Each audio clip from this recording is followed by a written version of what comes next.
Hello everyone, good afternoon, welcome to a sunlit Wembley. We are at the back of the bottom tier ahead of the League 2 Play-off final. Mansfield and Port Vale have never won a Play-off final at Wembley. But as we stand here at the beginning of an epic football weekend, it is clear that somebody's O has got to go. One of these two teams will do what they haven't done before and gain promotion under the arch from the end of season jamboree that we call the EFL playoffs. Mansfield were looking down in October, not up, but they're certainly eyeing up promotion now after a cracking mid-season run that took them on a 14-match unbeaten sequence. And Port Vale, who had a tough end to the season, largely without their manager, as you've been hearing, only squeezed through to the finals thanks to penalties against Swindon and what was a dramatic semi-final night that also saw a mass brawl. And then there was that nervy win at Exeter on the final day of the regular season that saw them sneak into the end of season jamboree. But all that is forgotten.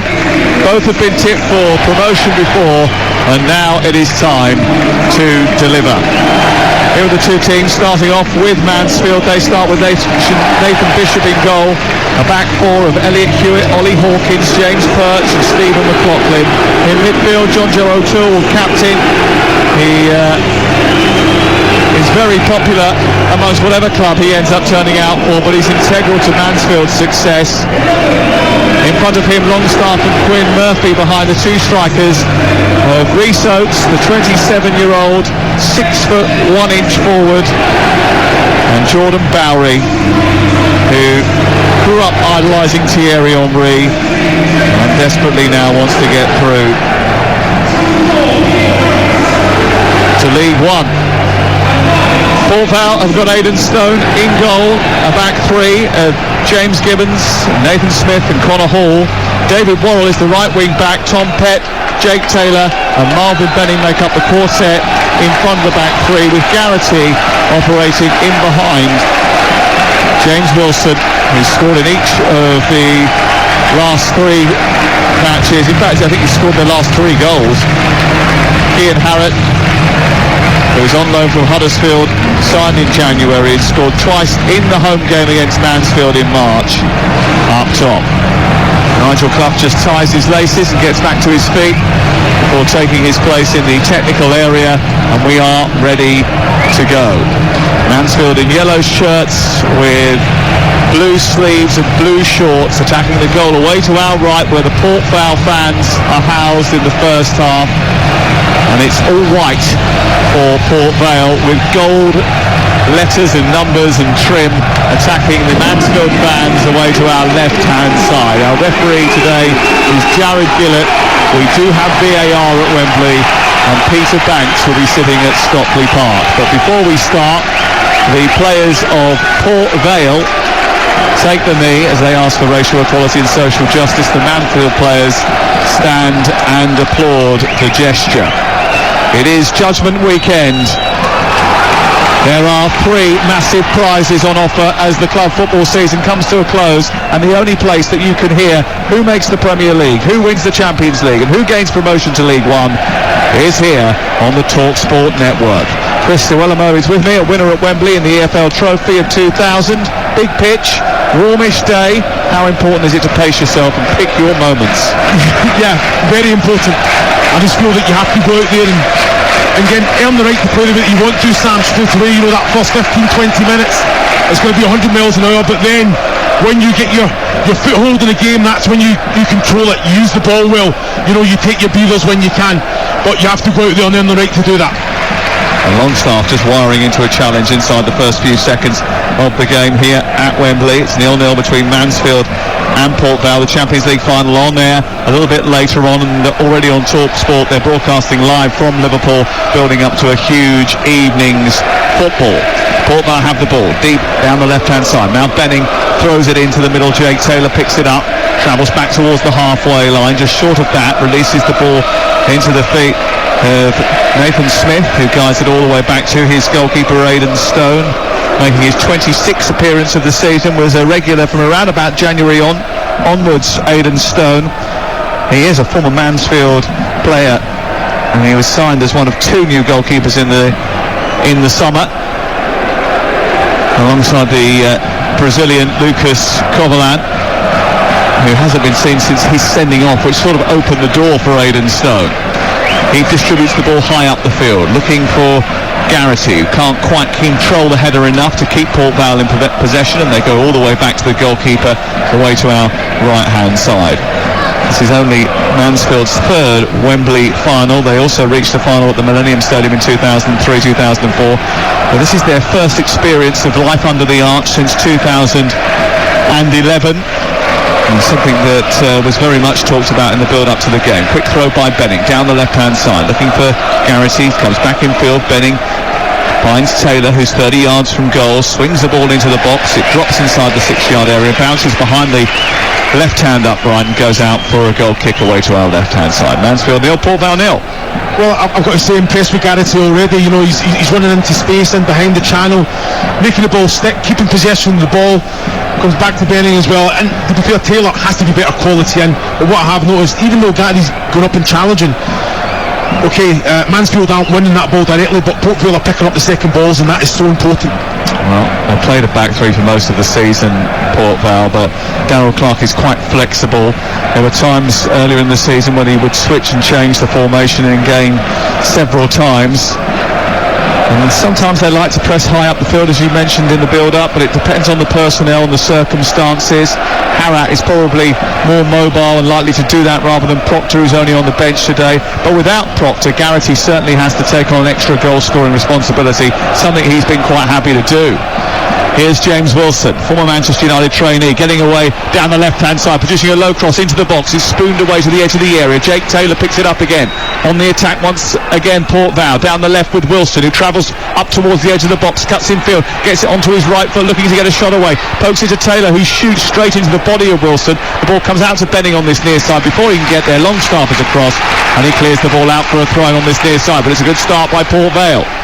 Yeah, excellent start, but Wilson there, fantastic energy, you know, great bit of skill, coming into the box. I'm sitting thinking, you know, take your chance, get the shot away, 2-3 defenders in front of you, but he took a little touch, little tic-tac through the 2. I'm thinking, is there a lazy foot that's coming in there? But as the excellent striker play.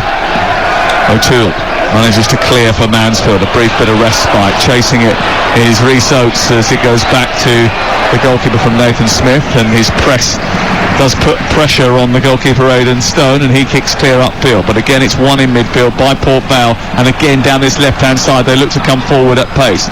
Benning under pressure, skips infield and plays it down the left-hand side, and it goes out of play. It must be an interesting day for Mal Benning, former Mansfield player who was really popular. They call him Sir Mal at Mansfield, thanks to a goal that he scored against Chesterfield a couple of years back. But today he's looking to try and help orchestrate Mansfield's demise, and he started particularly well down that left-hand side. Yeah, he has. You know, you think about it, he's already got Longstaff looking behind rather than looking in front. And every time he gets the ball, he's got options. I've got to say that last opportunity, he's got to fire it into one of his front 2 there. It's like too many touches because he was overcrowded by 2-3 Mansfield players, but he has started very well. TalkSport 2 live at Wembley Stadium on what is a busy weekend of football, not only here on the TalkSport network, but up and down the country. We had that thrilling playoff semi-final earlier today between Wrexham and Grimsby, which I think finished 12-all, didn't it, in the end? Something like that. I don't know, every time I looked up at my screen there was another goal.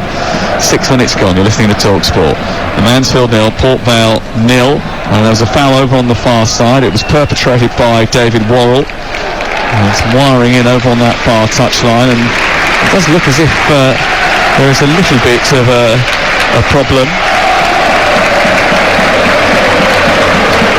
And Stephen Quinn just struggling to get back to his feet, the 36-year-old former Hull and Reading and Burton player. He actually started an FA Cup final here for Hull City against Arsenal and scored once in a semi-final against Sheffield United. He's won the free kick, which has been given about 13 yards inside opposition territory. Left-footed, swung towards the far post, headed down into a dangerous area, and then it's back behind the way for a corner. Serious presence from Hawkins, who knows what it's like to be a goal scorer. The big centre-half coming up into the box and causing chaos for the Port Vale defence. No, it was excellent. Fantastic ball in. Hawkins just keeps it alive right into the danger area. And it's Gibbons, he's alive to it and just clears. Gets in front of his man. That's what he has to do, be alive to it. It's the second phase as well, but Hawkins causing all sorts of problems. Here is the corner, the first of the game, to be taken on this near touchline. It's whipped in right underneath the crossbar. It's away by Wilson, picked up on the right-hand side. Murphy trying to jink forward. Then Quinn towards the far post. There's a collision inside the box, and the ball came off a white shirt rather than Hawkins, and it goes behind and away for another corner in quick succession for Mansfield. Well, that was such an inviting cross. It has to be dealt with. I'm looking at the goalkeeper there, Aidan Stone. I think he's got enough time to come out and influence that there. He's decided, to be fair, it's a free kick all day, isn't it? You're looking at it's Bowry. He's just all over his man. Gibbons there, he's all over him. The referee's got to see that. Shouldn't be a corner. Corner goes in towards the near post, and it's cleared away. Well, Hawkins is an interesting character because he's played centre-half and centre-forward most of his career, really. He's flip-flopped between the two. When he was at Portsmouth, he certainly used to do that. He's been playing pretty much to centre-half at Mansfield this season, but he is a goal scorer, 8 goals already this campaign, and he's really huge and physical. And he was certainly causing a few problems inside the Port Vale box there. The ball is sent down the right as Mansfield looks to come forward with Longstaff. Oh, he's left, and it comes to Murphy, and it's a pinpoint save by Stone inside the 6-yard box. Well, that was a real mistake. I think Gibbons just allowed that to go past him. Aidan Stone had to come out because Murphy was bearing down on goal and really should have scored. Well, I've got to say, I think Aidan Stone has communicated, he's apologising to Gibbons there because he's obviously put the shout on it. Then he's changed his mind. You cannot do that because Gibbons stops. And what a great save, to be fair. But it was a save that he never had to make. A breakdown in communication, that should be in the back of the net. Straight at Stone there as well. But massive opportunity for Mansfield. Well, what an opportunity that was. And it was a wonderful stop from the goalkeeper, and it had to be.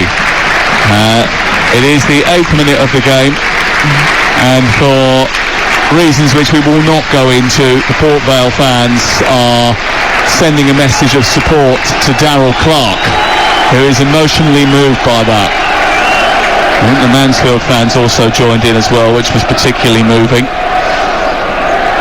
9 minutes gone. Mansfield 0, Port Vale 0. The ball tossed down the left-hand side and then flicked up into the air and sent on by Garrity. It's mopped up by O'Toole and then picked up by Mansfield on the near touchline. Nigel Clough wants to throw in. He's going to get one down in front of us here.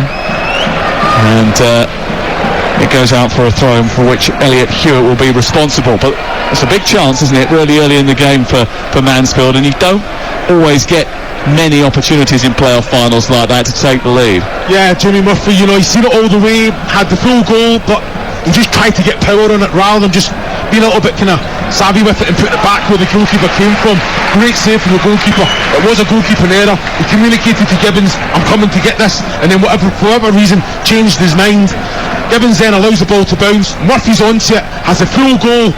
Has to be in the back of the net there, Sam, because like you say, those opportunities don't come along often. Well, the Stags have enjoyed some success in other competitions here, including the EFL Trophy and the FA Trophy, but they're yet to taste victory in a playoff final. The League 2 season was settled in dramatic circumstances, wasn't it? Bristol Rovers made sure of that, knocking Northampton into 4th place on the last day with a gamut of goals. That may well have hampered Northampton Town actually as they went into the playoffs, but Mansfield weren't letting anyone off. Certainly no generosity from them, and even if Northampton were unhappy about the goal that eventually clinched the victory for Mansfield, they won that over 2 legs pretty convincingly. Ball cleared away, up through the middle, chested down by Port Vale's James Wilson, shepherded out wide left, and Mal Benning takes over now, moving down the left touchline. He's being harassed by 3 Mansfield jerseys. It's a quick throw in by Benning though, looking to release Geraghty, who's down the left hand side, and it goes back to Benning, who just let him down a little bit, and Geraghty is saying to him, well, you should have hit it first time. And he's right, you know. I think Mal Benning, fantastic quick throw, alive to it. Geraghty going into the channel, being an option. It's a great set.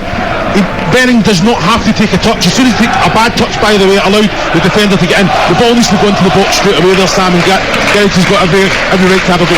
Well, Port Vale started in the second leg of the semi-final against Swindon really well on the front foot, and it was a right old ding-dong of a game right from the very off, and this one looks like it's going to be a rather entertaining encounter as well.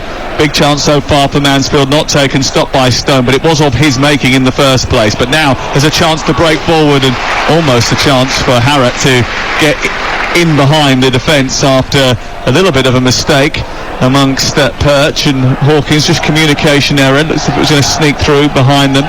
Harrott on the chase again, away by Perch, out to the right side. Hewitt then tries to turn and fire it out midway inside his own half. It goes out of play and away for a throw-in, and Mal Benning's got a bit of a problem here, not for the first time. He's just leant over and stretched out his lower back as if he is just over compensated. Interesting to see Cian Harrott given the nod today. Just wonder whether or not the fact that his last goals came against Mansfield in March might have had something to do with that. Here he is on the right side for Port Vale, attacking the goal away to our left. Stepping out to put the ball out was Ollie Hawkins, and it's away for a throw-in. Level with the edge of the Mansfield penalty area. And the attack coming down that right side with Worrell to take the throw, and he's going to try and launch this one into a crowded penalty area. Coming short instead is Tom Pett. Back out wide towards the right, and almost stealing in to win that. And Jake Taylor almost just nipping down the right side. Stone's come out to the perimeter of his penalty area, and bearing down on goal was Oates, and almost got there, and it required a bit of athleticism there from Aidan Stone, because he wasn't sure the ball was actually going to bounce in territory where he could handle it, so he had to go with his head instead. Yeah, it was going to be a very close one, wasn't it? Fair play to Oates, chased it all the way, and like you say, the goalkeeper, that's part of the game now. You know, you have to kind of sweep up at the back. I think the defender's got to head the ball forward. I don't think it should be going back to the goalkeeper there anyway. I don't think there's enough pace on the ball that's coming forward, and Oates had every right to chase it and put Stone under as much pressure as he could. Well, he had a very good sort of 6 months, Aidan Stone, but he's had a very eventful first 14 minutes of this game.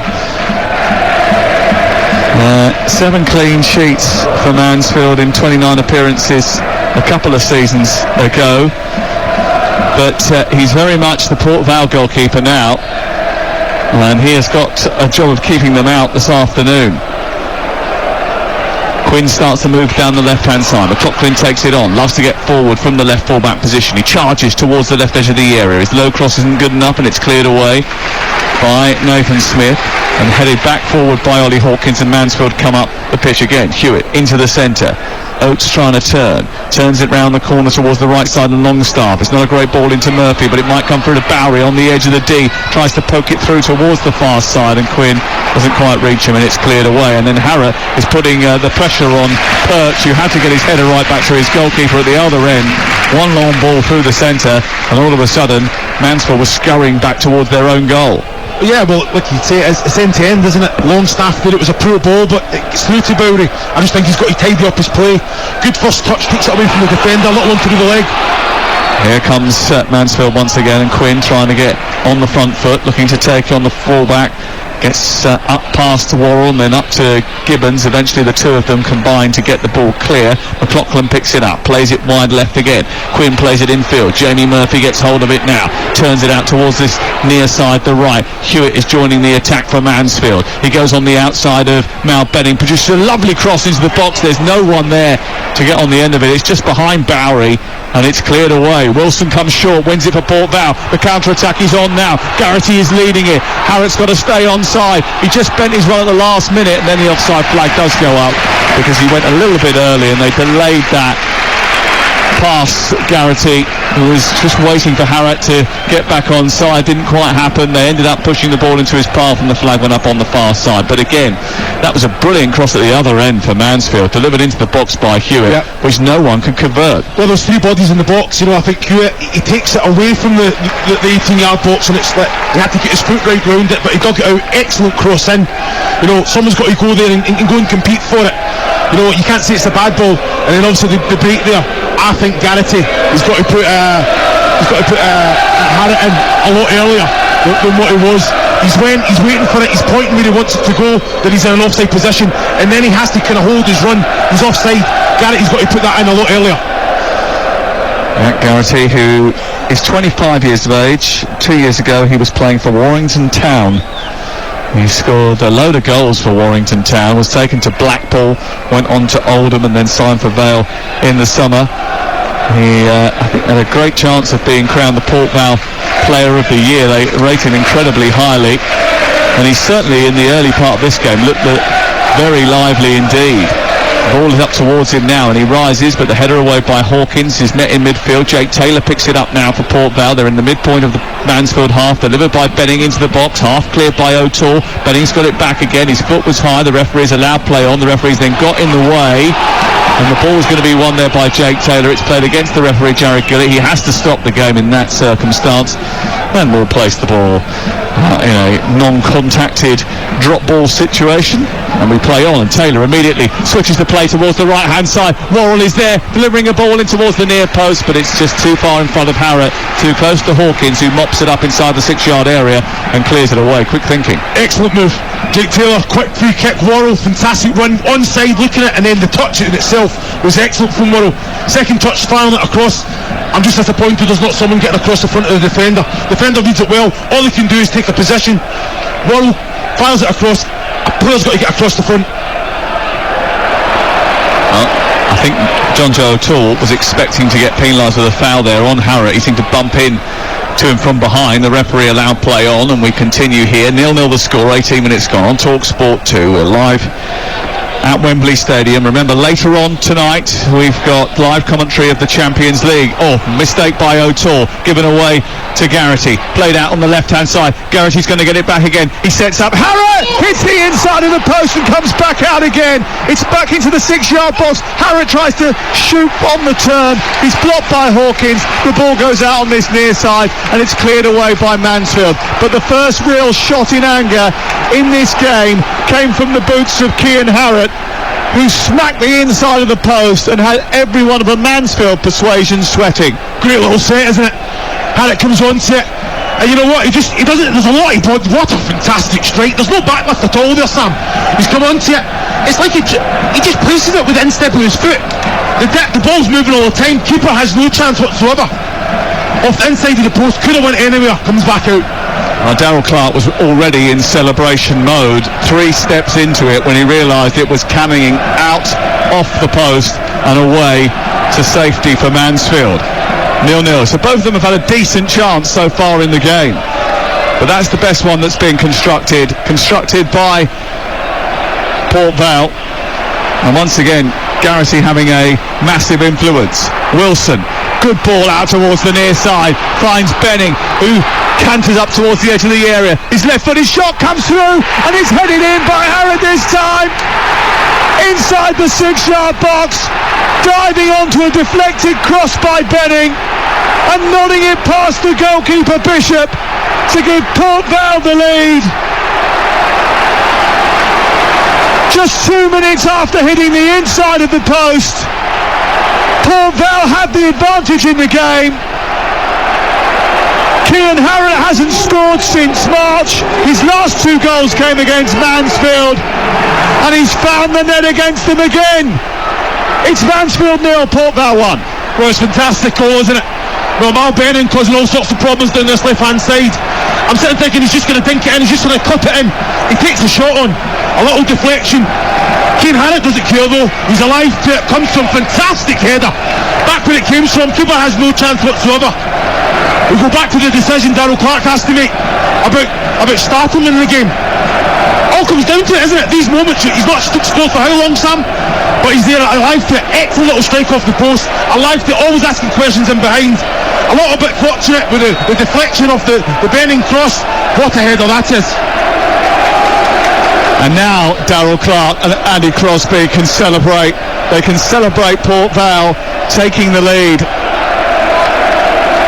Cian Harrett's 5th goal of the season, signed on loan from Huddersfield in January, made a difference, and he's made a difference to those Port Vale supporters who are howling with joy away to our right hand side.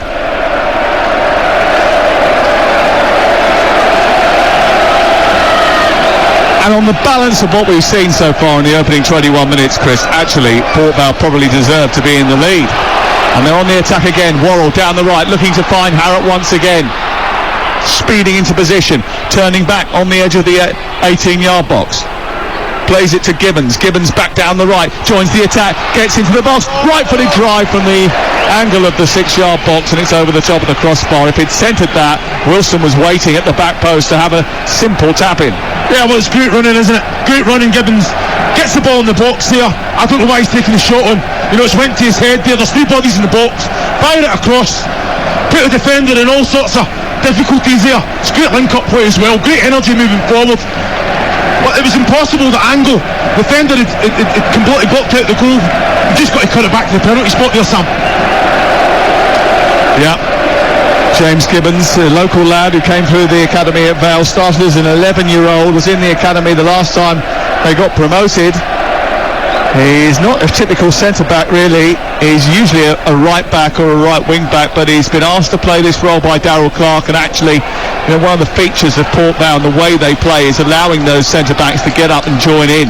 And they've certainly done that, and Gibbons was an example of that just moments ago. Halfway through the first half, and still a long way to go before we know who's going to be going up into League 1, the 4th team to go up into League 1, alongside the likes of Bristol Rovers and Forest Green Rovers as well.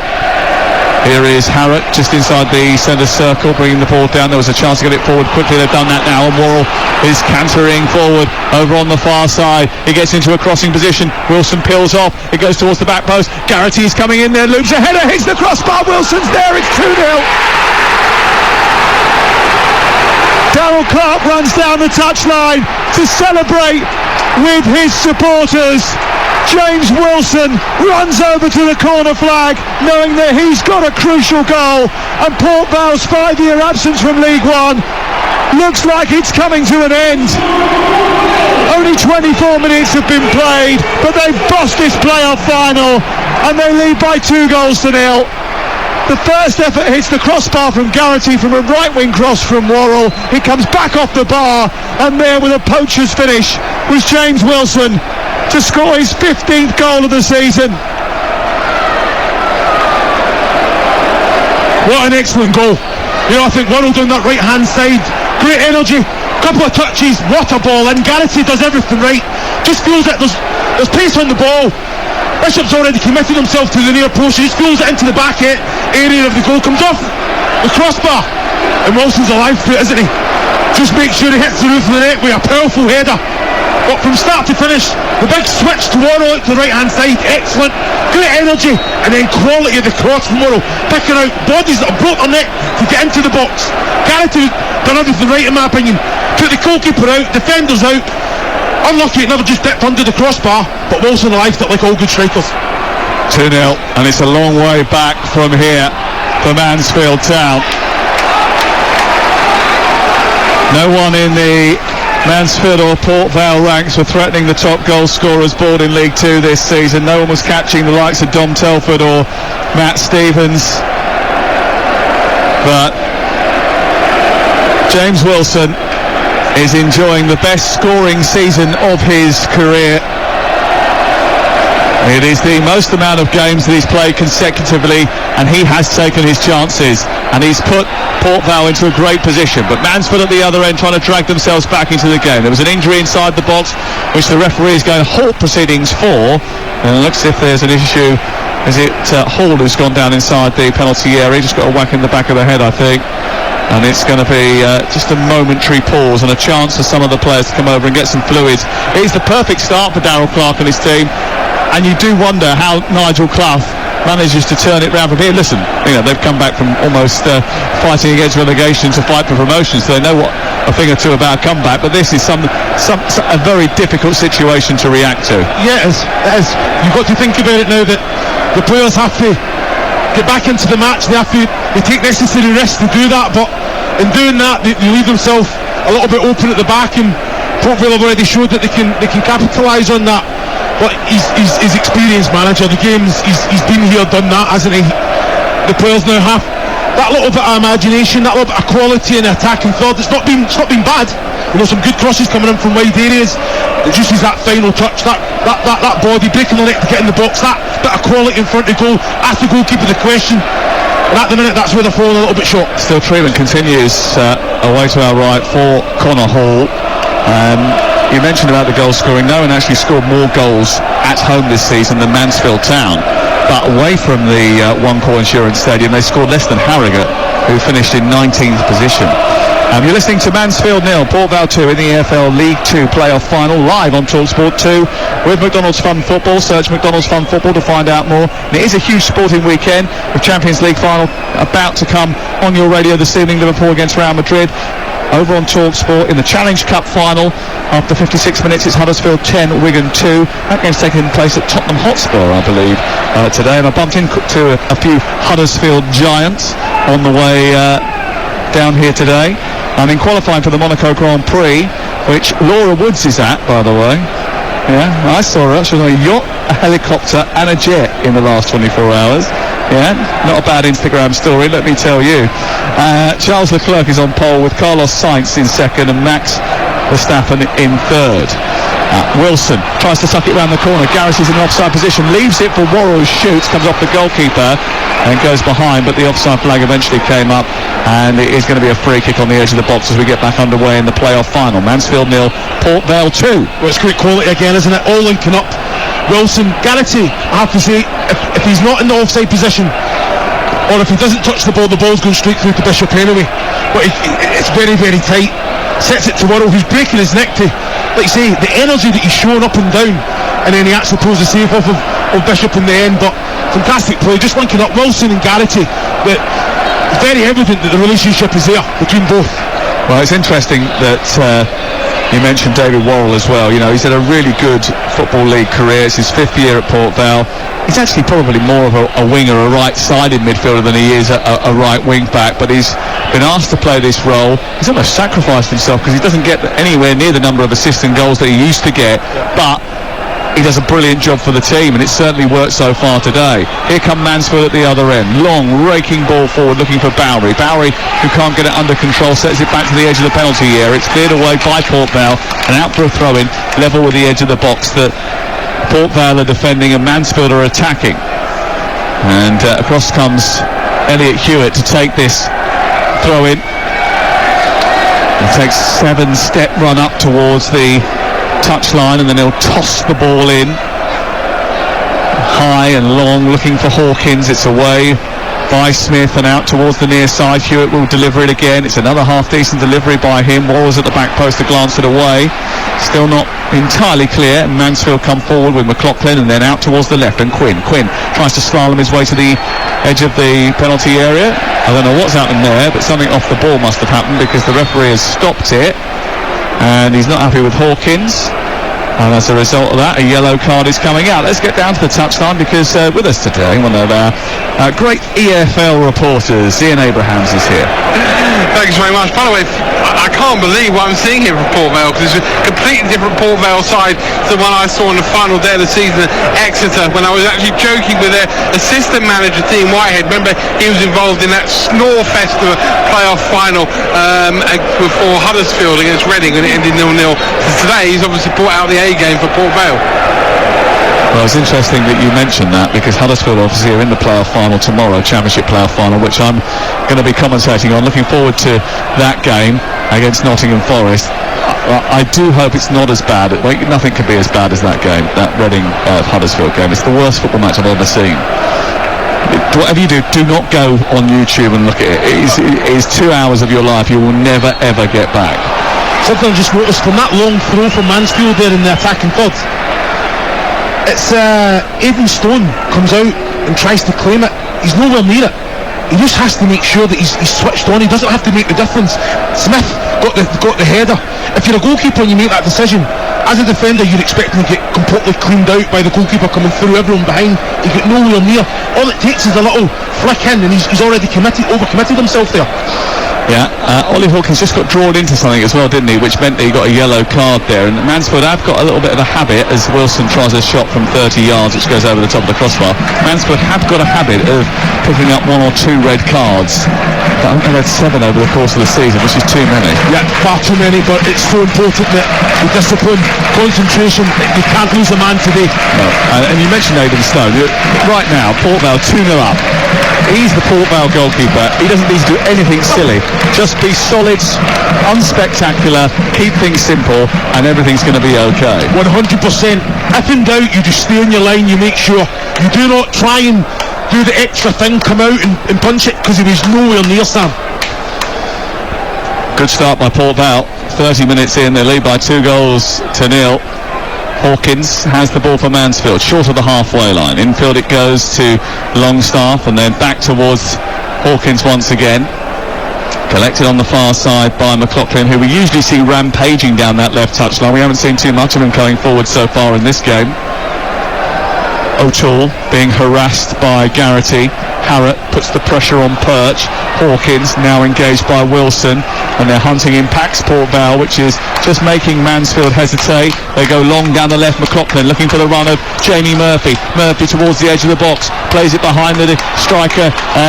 Oates tries to just toss it into the centre for Quinn, but doesn't quite get enough on it, and it's cleared away. And now they counter-attack once again. Port Vale leading by 2-0. Goals given to them by Cian Harrott and James Wilson. They're 2 strikers, just as Darryl Clark would have dreamt about last night. It's out towards the near side, and it's collected brilliantly by Jake Taylor. A lovely little pirouette and turn, and he plays it out to the left-hand side, and Benning is played through. Into the box he goes, left-footed drive, parried by the goalkeeper, and picked up by Garrity on the edge of the penalty area. Jake Taylor with a lovely little bit of skill to set that move across, and Benning once again getting in down the left-hand side. Taylor's on the ball again. Garrity tries to shrug off Hewitt, gets into the box, shifts it onto his right foot. Harrott trying to get a shot away, plays it left instead, and gives it straight to Bowery, who's had to come back and help out the Mansfield defence before eventually they desperately clear. But they're bossing the game, Port Vale, at this moment in time, and the scoreline reflects that. 2-0. Well, let's talk about Jake Taylor's range of passing. Outstanding. He's a couple of steps ahead every time. He knew exactly Mal Benning's in a whole load of space there. Mal Benning's driving into the corner of the box. I'm sitting thinking he's got to put it across. He's got to put the ball across for Harrott, who's basically got away from his man. He's just watching right across the line. He has to keep for the question. So again, I can't ask for much more, but just that little bit of quality. Get your head up, pick your man out. The game's over at 3-0. Yeah. Stephen Quinn has it. Out wide it goes to Bowery. Mansfield would love to get themselves back in the game before half-time. Bowery drinking his way past Benning, getting across into the box, away by Taylor. Into the air it goes. Bowery trying to threaten Connor Hall for the ball, but it goes out on the near touchline instead, and it's picked up by O'Toole. Perch joining the attack. Harrott trying to hold him off. He goes back to Ollie Hawkins, and Mansfield knocking the ball around, trying to find a way through, but Port Vale well stationed, well set up, well organised at present. The ball is up towards the midpoint of the Port Vale half, and it's won by Nathan Smith, and then that is some tackle by Ollie Hawkins, who's already got a yellow card. He's going to get a red, and Mansfield for the 8th time this season are down to 10 men. 35 minutes of a League 2 Play-off final, and Ollie Hawkins needlessly has been sent off. What a ridiculous, stupid challenge from the former Portsmouth defender. Well, you called it 5 minutes ago. It's on the halfway line. He was never going to make the challenge. Wilson was always going to get there before him. So you're 2-0 down. In the Play-off final, you stop. You allow Wilson to get a hold of the ball. You then track back. You do not make the challenge on the halfway line the way that he did and receive the second yellow card. Shocking challenge. Silly. And you know what? He's put them on the back foot. They're already on the back foot. Well, he's killed the game now, hasn't he, for them? Mansfield 0, Port Vale 2. We welcome listeners to TalkSport, to Wembley Stadium, where Port Vale took the lead after 21 minutes. Cian Harrott with a really good goal, reacting to a deflected cross from Mal Benning, which he scooped and headed beyond the goalkeeper. James Wilson scored a poacher's goal on 25 minutes to make it 2-0. And now Ollie Hawkins has been sent off for a second bookable offence, 2 bookable offences inside 3 minutes. And as a result of that, Nigel Clough, the Mansfield manager, has now got to think about how he's going to reorganise his team, because he's got to come from 2-0 down at Wembley on a huge pitch with a man less. Well, Sam, the first thing he's got to sort now is just not to concede again. Let's get into half-time, let's play counter-attack football, but from back to front the quality has to be better. What a huge mistake on a massive day from Hawkins. I don't understand. The first yellow card that was, I think, was just pulling a shot in the box. So as a defender, when you know that you're on a yellow card, you cannot make challenges at that. Well, the first yellow card is exactly that. It's holding onto a shirt, holding onto a shoulder. It was holding on to Nathan Smith, actually, in the box away to our right, and then just throwing him to the floor, off the ball, yellow card. And then the second one was just a stupid challenge, and Nigel Clough just can't quite believe it. But he's got a mountain to climb, so have Mansfield. It's Mansfield 0, Port Vale 2. And the ball is out of play away to our left-hand side. It's a goal kick for Mansfield, who are now in man light. I suppose John Joe O'Toole will just slip into that back four now, will he? And Stephen Quinn will just go into a central position and just try and stiffen things up. Yeah, but they're already losing that battle in midfield. They're not picking up second balls. John Joe O'Toole going in as centre back, yeah, okay, but they have to defend. It's just going to be defence against attack at the minute, because they're already second best in the midfield department. Ball is out on the near side, and it's away for a throw-in to be taken by Connor Hall. Hall tosses it down the line for Port Vale onto James Wilson. Darryl Clark knows if they manage this game well enough now, Port Vale, they should be in League 1 next season. Those Port Vale fans know that their party can almost get started now. Book the DJ, start putting the champagne in the ice buckets. Later on it's going to be one hell of a party at Vale Park, and Burslem's going to be bouncing. You've cashed in already, Sam. I'll be cashing out, mate. That's definitely for sure. It depends what bookmaker you use, but if you're 2-0 up, sometimes you already get paid out. Here is Connor Hall up to the halfway line. Mal Benning going down the touchline. 18 plus. Please be gamble aware. We better just drop that in to make sure that we're hitting the right notes. Ball is out of play on the near touchline. Mansfield have it. And there are some very unhappy Mansfield supporters who, I must admit, I bumped into on the tube earlier on, some of them coming across from King's Cross and Euston, where they'd made the journey down from, and they were mixing with some of the Nottingham Forest fans, as Dan was saying. It's a big weekend for Nottinghamshire, but they've had a terrible start to the game. And actually, you just think, what would have happened if Jamie Murphy had taken advantage of the mistake that Aidan Stoden made in the first 10 minutes of the game? It would have been a completely different encounter. But yeah. Port Vale have rid that storm. They've gone on. They've been the better team in this first half, and they lead rightly by 2-0. No, they do. I think they've managed the occasion better, albeit I think their goalkeeper has had a kind of bit of a suspect start, but like you say, he's still pulled out some fantastic save from Jamie Murphy. Like you say, goals changes matches, it changes the whole terminology of the game, because you have to attack it in different ways. Mansfield now, they just have to prepare like they have to go attack the game as if it's 0-0, because even though they're down, it's just about not conceding and then trying to build on that and grow from there. But at the minute, it's not been good enough. Back to front, they've not asked enough questions. The likes of Longstaff and McLaughlin just haven't got into the match for the fact that Worrell and Benning have been pushing them the other way. Quinn out to McLaughlin, left side, who skates past Worrell, gets into a crossing position, produces one. It's over Bowery's head, just a bit behind him, and goes out on the near side as Mansfield come forward again. Hewitt down the right. He's delivered a couple of really good crosses, but that ball back to Longstaff wasn't good enough, and John O'Toole takes over, moves down the right, low ball into the box, deflected into the air by Taylor, forward by Hewitt. That was a nothing header which will easily be cleared up towards the halfway line, and Perch has to deal with it ahead of Cian Harrott. O'Toole seems to be playing two roles at the moment. He playing as a centre-half and a midfield dictator, onto Longstaff, back into Oates, and then Longstaff again just in front of the centre circle. 2-0 to Port Vale, and Mansfield are down to 10 men here. And I know that we mentioned parties. Immediately Dan Windle started Googling songs from Robbie Williams that he thought that they might play at that Port Vale party. And the only question I've got to Dan is, why do you have to Google them? Don't try and pretend that you don't know his discography off by half.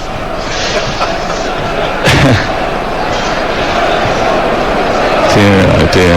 Well, certainly Ollie Hawkins will be in that dressing room, and he won't be able to say he's had no regrets.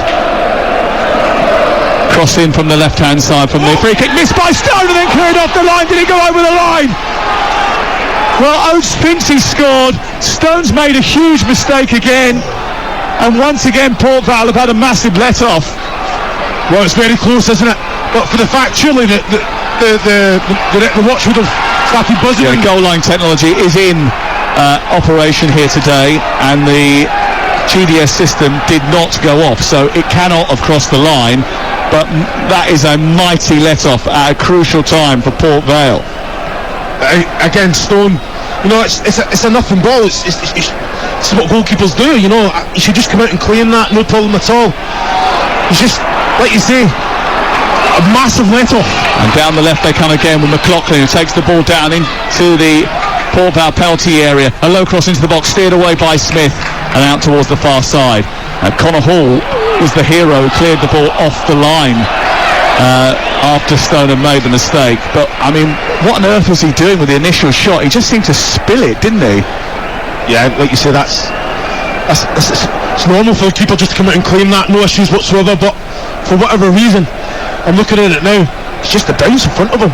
I tell you what, Connor Hall, look at that. Wow. The only thing that didn't go across the line was 1/8 of the ball. Yeah. I mean, it was almost 80% behind the line. It's great defending, isn't it? Alive to it, sees it, mistake, and it's no goal. The throw ball didn't go over, he'd done his job defensively. But Aidan Stone, lucky man there. Absolutely. Connor Hall to the rescue. And I'm sure that Darryl Clark will be going, thank you to GDS, because without it, that was a big call for Jared Gillett to make, and I don't think anybody with a naked eye would have known that wasn't over the line. That's another late challenge by Hewitt, and he's gone wiring in on this near side, and that was not very pleasant on Jake Taylor.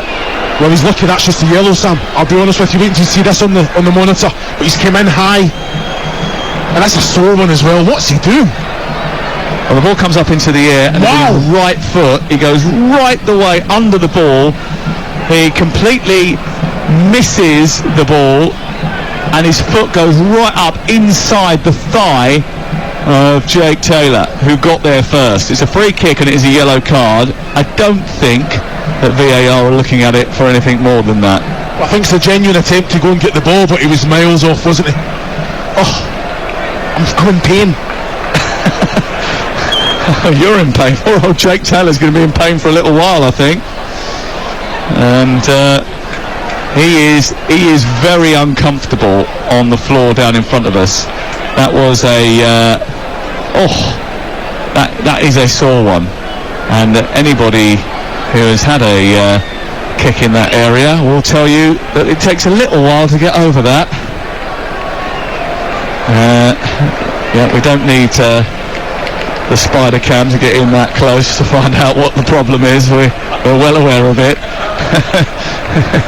That spider cam has got right down in his face as well, which is a little bit unfortunate. We've hit the 45-minute mark. There's 5 minutes of added time at the end of what has been a very entertaining first 45 minutes. Shots cleared off the line, post hits, 2 goals and a sending off. Welcome to the playoffs. He's been outstanding as well, this first 45. Taylor, his range of passing, his movement, winning second balls as well, that's the big thing. They have won that battle from the first whistle. Mansfield have been second best. Well, Jake Taylor has just about recovered his faculties, but he's not the only one who's had a kick in the knackers in the first 45 minutes. Nigel Clough looked like he has as well, standing on the touchline with his team down to 10 men and 2-0 down. The cross from Benning is a huge one towards the far post, headed towards the back post by Smith, and it goes right across the face of goal and just drops the wrong side of the post from a Port Vale perspective. Well, such a high cross coming in. I'm expecting Bishop to come out and just claim that. He's watching it all the way. Nathan Smith done everything right, very similar to the Garrity one earlier. He's just trying to feel it into the back area of the goal once the goalkeeper's committed himself there, but not on target this time. Ball cleared upfield and away by Mansfield, trailing by 2-0, and in the second minute of 5 added at the end of the first half, and down to 10 men after Ollie Hawkins was sent off.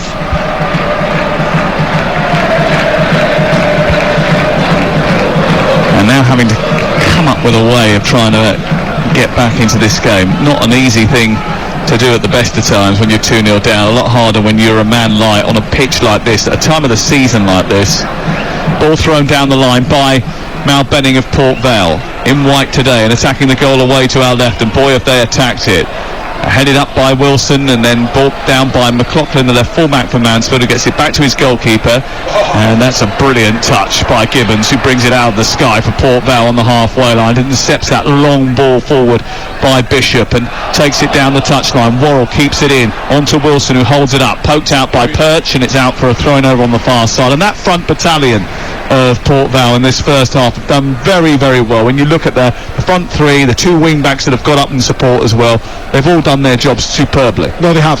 Like you say, on the front foot, asking the question of Mansfield, put them on the back foot, but the quality, the movement, the interchange between them all has been excellent. There, Gibbons, the touch that he took when he's under a little bit of pressure, all Mansfield want is him to put the ball into play or to give him it back in that midfield area, but no, takes the touch, nonchalantly puts it to Worrell, keeps possession of the ball, and then the winner, a throw in the attacking third. Excellent from Port Vale. Well, they've had a interesting last 12 months, Port Vale. They actually recruited 12 new players in the summer as they tried to build a promotion-winning squad. Darryl Clark, who signed a 5-year deal at Port Vale, has got a really good relationship with the owners and a good connection with David Flitcroft, both of whom actually who are very well connected at Mansfield. Clark from Mansfield, used to play for Mansfield. He's a straight talking individual. He doesn't give too much away, but he's very, very pleasant to deal with. And Flitcroft has been the director of football for 3 years. Another yellow card, this time for Perch, late as the ball came out of the sky, and he mistimed his challenge, and the discipline is going from bad to worse. Well, Perch, he knew that he was going to get there. Again, a genuine attempt for the ball, but late and high. Referee was spot on, gets the yellow card, and he accepts it. But it's not the fact that he gets the ball or he goes high, it's the fact that he goes high, hooks the ball away, and then wraps his legs around Garrity and goes to ground. He's off the floor making a challenge. It's just that in a silly position. If you do that, you're going to find yourself in the yellow in the referee's notebook, aren't you? Well, Garrity's caused all sorts of problems. Garrity gets to the ball first, so I understand the only reason it's not a red card is because there's cover. But Perch had already committed himself. He has to make sure that he makes contact with the ball. He didn't in that moment. The referee gives him a yellow. If he hasn't got cover, Garrity's going in on goal there, and that's a goal scoring opportunity, and it would be a red card. So in the 50th minute of the first half, a free kick. Wilson and Taylor standing over it. It's Wilson who strikes it left-footed. It nicks the outside of the post. Goalkeeper sprawled away to his right-hand side. Wilson's curling free kick dipped right at the foot of the post, but it was just the wrong side from a Port Vale point of view. What a free kick. Actually, it's outside the post, but it bounces off the middle of the backboard behind. It's always curling. It's curling round the goal. Yeah. The keeper's... he's beaten there, isn't he? He's not covering his post, his right-hand post there. If that's on target, that's sneaking in. Fantastic free kick. Yeah, really good free kick from Wilson, who's already got on the score sheet once. He's in fine fettle at the moment, is James Wilson. And if you think that he scored in the last 3 goals that they scored before the end of the regular season, and he's scored here today. Terrific run of form for the former Manchester United youngster. He scored 2 goals in his debut for United, Here he is again, shrugging off one defender, getting to the edge of the D, right footed shot, this time straight down the throat of the goalkeeper, and it's cleared away by Nathan Bishop. And surely that is the last action of the first half. A first half which Mansfield have not enjoyed. They've booed off their team. It is their first visit to Wembley in over a decade. So far, it hasn't been worth the wait. Port Vale 45 minutes away from League 1 after 2 goals, one from Cian Harratt, one from James Wilson, and the sending off, the ridiculous sending off of Ollie Hawkins, who after being booked for tugging a shirt at one end, went in and committed a silly challenge. Just minutes later, got a second yellow and therefore a red. And as a result, Mansfield down to 10 men and down by 2 goals to 0. I don't think just because of the scoreline that Mansfield didn't have chances in that first half. They did. They had 2 cracking ones off the line from Oates, and Murphy having a header stopped by Stone in that first 45 minutes. The first 45 minutes, they did belong to Port Vale, no doubt about it, but Mansfield had a couple of moments. The fact is that ultimately, in those moments, they weren't good enough to take them.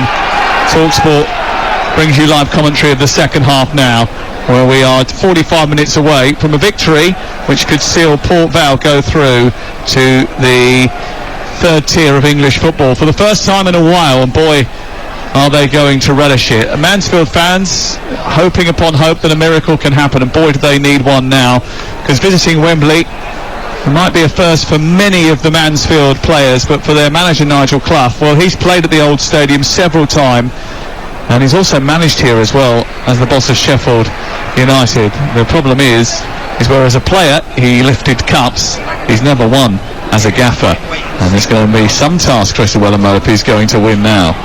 Yeah, it is, but like you say, football throws these curveballs at you once in a while, and it's down to the players to go out there and fight for everything. They cannot concede again. That's the first message, and then they just grow and build into the match. No changes at half-time for either of the 2 teams, and Port Vale attacking the goal away to our right as the gloomy skies gather overhead.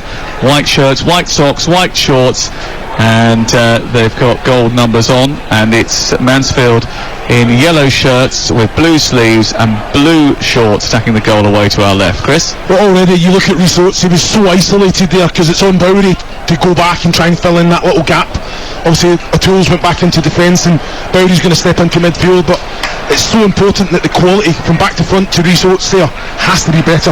Allow him to hold it and then go up and support, but at the minute it's a difficult ask for the young lad, but he'll do the job. Mansfield have Bishop in goal, Hewitt, O'Toole, Perch and McLaughlin as a back 4 after Hawkins was sent off. Longstaff and Quinn holding in midfield with Murphy, Oates and Bowery as a 3-pronged attack now, but Bowery and Murphy will have to get through a lot of work to help out their midfield after Hawkins was sent off on 35 minutes. Port Vale have Stone in goal, a back 3 of Gibbons, Smith and Hall, Worrell, Pett, Taylor and Benning behind Garrity and Wilson and Harratt in attack. And here they come again down the left with Benning up towards the edge of the box. Hall exchanges passes brilliantly with Harratt, gets round the back. Hall with a little crook turn into the area. Wilson tries to take one touch to take the mick out of Hewitt, then produces a cross which takes a deflection and goes behind and away for a corner kick over on the far side off John Joe O'Toole. Well, that's Connor Hall that's breaking, linking up with a striker and getting in behind, and then has the quality to cut back onto his right and find Wilson. Great little first touch from Wilson that was actually cut out by O'Toole there as well, but he still got the shot away. Fantastic play. Just watch this little touch on the monitor. It's a great little first touch and it's just taken out of his path. If the defender doesn't get that, he's actually getting a shot away at Bishop's goal there. Yeah, and it's what we were saying in the first half about the centre-halves given licence to get up and join the attack. That'll be even more the case now that they're down to 10 men. The cross is deep towards the far post from the corner. It's headed back across the face of goal and aimed towards Harratt, who stoops low, takes a deflection. They think it's going out for a corner. It isn't. It's going to go out for a goal kick away to our right-hand side. You're listening to TalkSport 2. It's Mansfield 0, Port Vale 2. 3 minutes into the second half at Wembley. Wembley, a place where Port Vale don't win very often. Their only Wembley win was in 1992-93, a Football League trophy victory over Stockport County. Paul Kerr and Bernie Slaven scored the goals, and then they came back 8 days later in the play-off final against West Brom and lost. They did also play in an Anglo-Italian Cup final here in 1996. Yes, that was a thing. They lost to a Genoa team that contained a Vincenzo Montella. The 90s were quirky, weren't they? Ball is out of play over on the far side. And it will be Bal Benning who takes the throw in for Port Vale, attacking the goal away to our right. He's on the left as Port Vale look at it. He's right by the touchline, midway inside the Mansfield half. Back to Jake Taylor, whose touch and ability to keep the ball moving were evident in that first 45 minutes. Across comes towards this near side. Gibbons trying to curl it down the right touchline for the run of Tom Pett, the captain.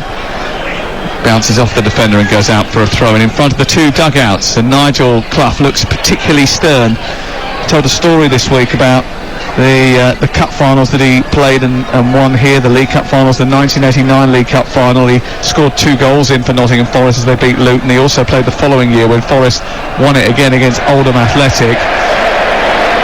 But Nigel's dad, Brian, who was the manager at the time, was so unhappy with the performance in that League Cup final. He said instead of having a party and celebrating it, they wanted to be back in on Sunday morning for extra running, even though they just won the cup. Outstanding. What a man.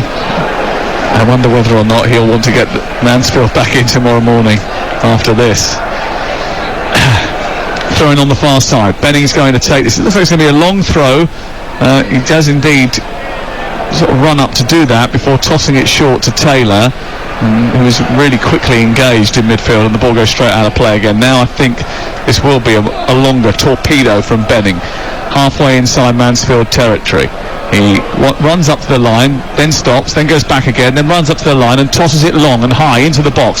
It's headed down and away by O'Toole, picked up by Benning left side, who went in with a challenge with Longstaff and emerged with the ball. It goes back out to Taylor. Taylor skates between 2 yellow jerseys. He's still got control of the football, produces a cross towards the far post. It's a little bit heavy and it runs out the other side, and Cian Harrop will chase it but not reach it, and it goes out for a throw in the left full-back position. But the Port Vale fans certainly enjoyed that. As soon as Taylor's got the ball, you're in the box there and you're thinking it's coming in. No matter how many men he's up against, okay, he's hit that one a little bit long, but there's always the end product. Forward by Worrell, who was useful in that first half down the right hand side. Comes back towards Jake Taylor again, and then Garrity manages to clear, but Taylor wins it back again and thrusts off Longstaff and charges into opposition territory. Is joined upfield by Worrell, and then infield it goes to Pett. Pett turns it round the corner, collected now by Worrell once again, coming in from the right touchline into Taylor, who's wandered into space once more, plays it wide out to the left. Benning moves up to the edge of the penalty area for Port Vale, attacking the Mansfield left. It turns it into the box. It's aimed in towards Garrity. It's still stolen away by John Joe O'Toole. Back into Garrity once again, tries to turn, gets it back to Pett, left edge of the penalty area. Threatened to shoot but didn't. Found Taylor instead, who delivers across towards the far post. It's headed into the air, but only as far as Worrell, who's now in a crossing position of his own. He turns and delivers the ball deep towards the far post. Wilson was underneath it, so was Taylor, who strikes, and it dribbles along the floor. Didn't catch it particularly well, Jake Taylor, on the edge of the box, and it went just wide of the right hand upright as the goalkeeper looks at it. 53 gone, Mansfield 0, Port Vale 2. And that's how difficult it is. Port Vale just putting on the pressure. Great quality coming in from both flanks as well, but Mansfield defend. It falls at the edge of the box. There's 3 Port Vale players, not 1 Mansfield player, because they're short in numbers, because Bowry and Oates are trying to gamble and stay up the pitch a little bit. One of them has to come back and do that job defensively there. Good turn and little hook by Wilson in towards the left hand side. Garrity charging into the box, tries to produce a cross, takes a deflection, goes behind, and it goes out and away for a corner. You think he should have shot Garrity from that situation? I'm looking at him, he's breaking in the box, great first touch as well. He's looking across. He's coming into the point of the 6-yard box on an angle. The quality that he's got, just ask the question to the goalkeeper. I always say, get your head up if there's a better option. Can you find your man? But there, I think he's got to take the shot on. Go across goal. If it pannies out, you've got players coming in. Here's a change, and it is the end of the day for Murphy, and on comes George Lapsley.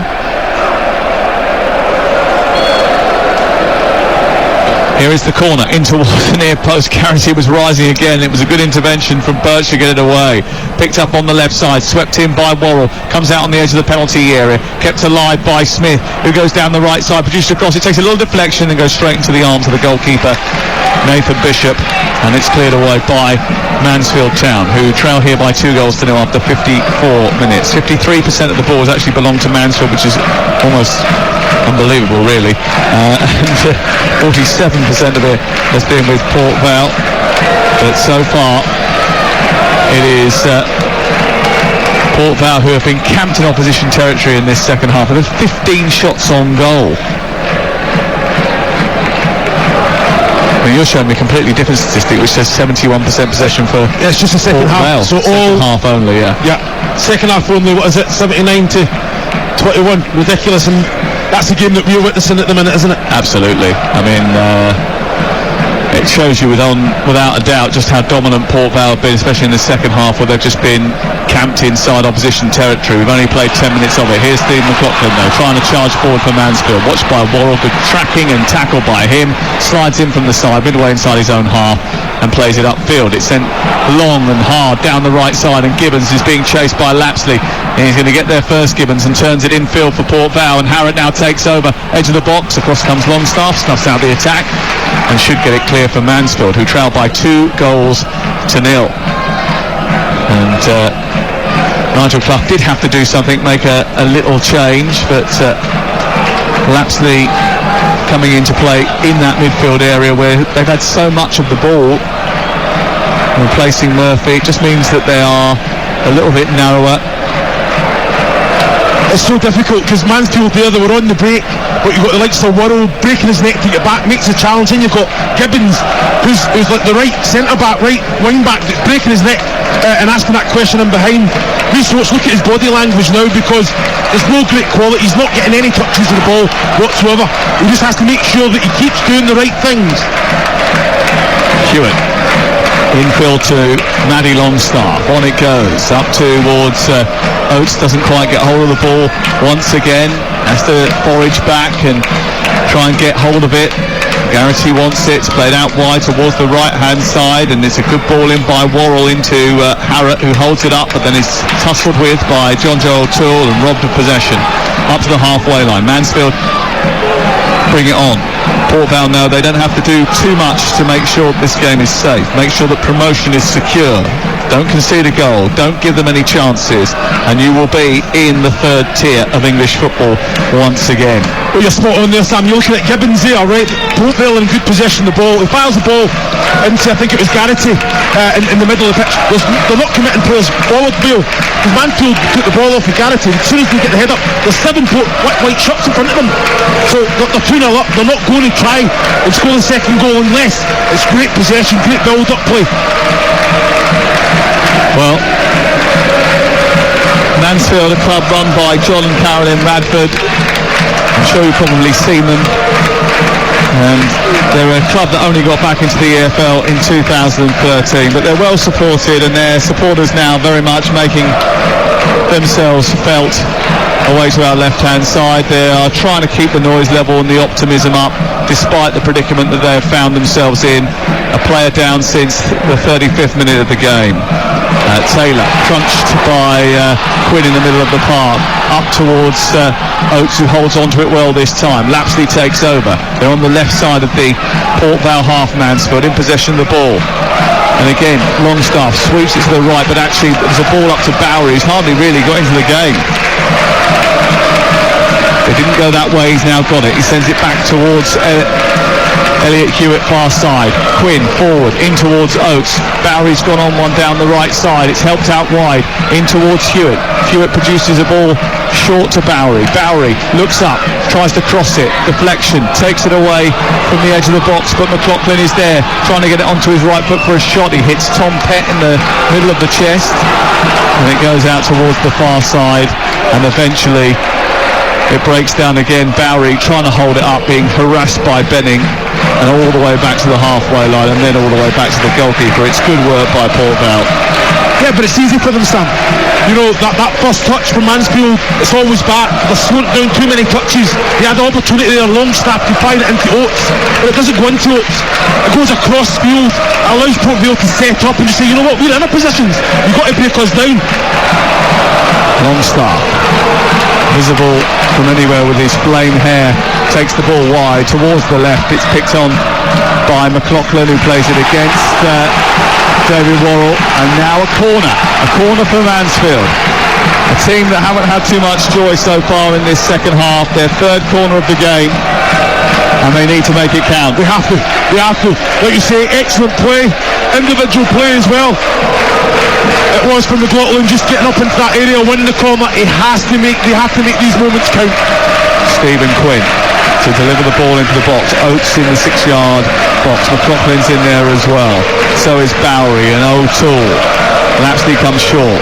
Quinn's delivery is a poor one to the edge of the box. Bowery tries to turn and fire it goalwards, but never really caught it like it should be. And it goes behind and away for a goal kick away to our left-hand side. Well, it's a poor corner from Quinn, isn't it? I don't know. You're thinking it's one straight off the corner. He just dinked it to the penalty spot.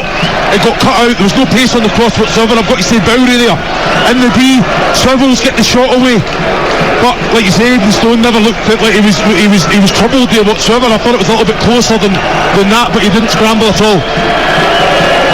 Tom Pett is just down getting some treatment away to our left. He did get whacked on the edge of the box by a shot which went straight into his chest, and now a chance to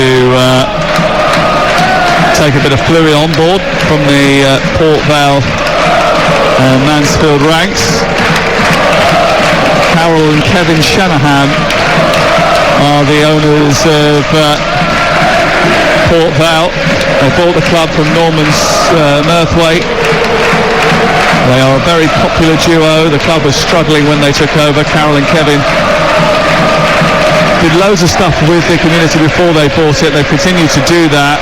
They are the EFL Community Club of the Year. They put out 400,000 meals during lockdown. They've got genuine passion for the club.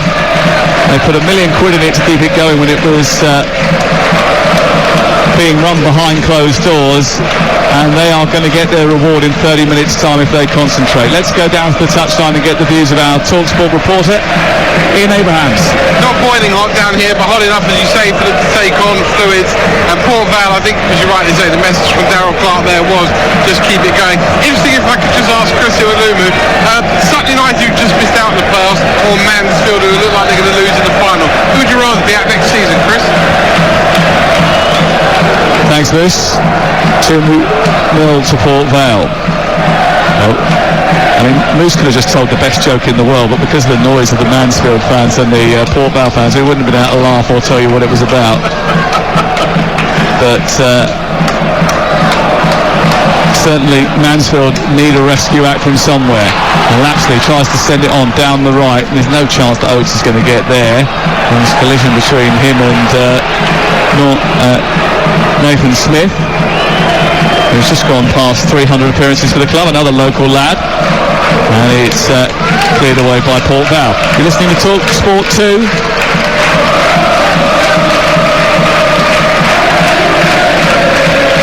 And it's the League 2 Play-off final. Tomorrow the Championship Play-off final live from Wembley on TalkSport. Later on tonight, Liverpool against Real Madrid. We've got the Nations League to look forward to in the not too distant future as well. Wilson plays the ball down the left hand side after riding the challenge of Longstaff. He gets it into the path of Cian Harrett, who's now drifted to the left. He plays it against Perch. It goes out for a throw in. I'll tell you what, Longstaff was a little bit lucky there because he went in for a challenge on Wilson. Wilson has just gingerly moved away from that, but it was an unnecessary one, and if he hadn't have been continuing with the ball there, Wilson, I think he may well have found himself in the book, Matty Longstaff. He's just stretching out his left hamstring now. Yeah, I think he's just he's felt that he wanted to be on, but he's got his goal. I think he doesn't want him to do himself any damage there. He'll try and run it off there, but Longstaff is just tired, this working very hard. It was a lazy challenge on Wilson there, very lucky. Wilson juggles with the ball over on the far touchline, flicks it into the air, and then it goes off a Mansfield jersey and is drifting behind and away for another corner which Benning is going to take. Will we see Jamie Proctor? First of all, before they can even think about making a change, it looks as if there's going to be another change for Mansfield in the not too distant future. You can see George Maris getting ready as the corner comes in, driven towards the near post. Wilson with an effort, spilled by the goalkeeper, it's smuggled in. Well, the offside flag is up. Harrott celebrates his tap-in inside the 6-yard box, but it was tight. It was really tight. And VAR will look at this to see whether or not it is a third Port Vale goal. This is when the linesman's under real pressure, isn't it? Because it was very tight. I'm looking at it now. He's on his... Yeah, he is offside. Just. Fantastic defending as well. He's on the post. Well done, linesman. Spot on. Yeah. Here's the change. Matty Longstaff is off, and on comes George Maris for the final few minutes. Matty Longstaff absolutely furious. Throws something down on the floor. Walks back to the technical area. I wonder what these Mansfield players are thinking, because they'll look back at that first half, they'll think about the chances that have been missed by Murphy, the one that was cleared off the line, and then they'll think about what happened to Ollie Hawkins. Go back to that in just a second, because McLaughlin's on the ball for Mansfield, moving towards the edge of the penalty area, goes on the outside of Worrell, produces a cross, digs it to the far post, it just drifts over the top of the crossbar and floats behind and away for a goal kick away to our left hand side. Mansfield 0, Port Vale 2. Will some of those Mansfield players be thinking, Ollie, you've cost us here? Yeah, of course. He would have apologised as soon as he come in at half time, but it doesn't mean very much at this moment in time. You know, he would have been devastated. It's one of those moments where he thinks, I've got a chance to win the ball, but he's got to decide, I'm on a yellow card, and the players can make that split second decision. I don't understand why he made it. He was in there, he'd be devastated with himself, but you already called it. The disciplinary this season, 7 red cards, 8 now, nowhere near good enough. Wilson keeps going down the right side, and across comes O'Toole under a bit of pressure, plays it against Wilson. Wilson chases it into the corner, it goes behind and away for a goal kick away to our right.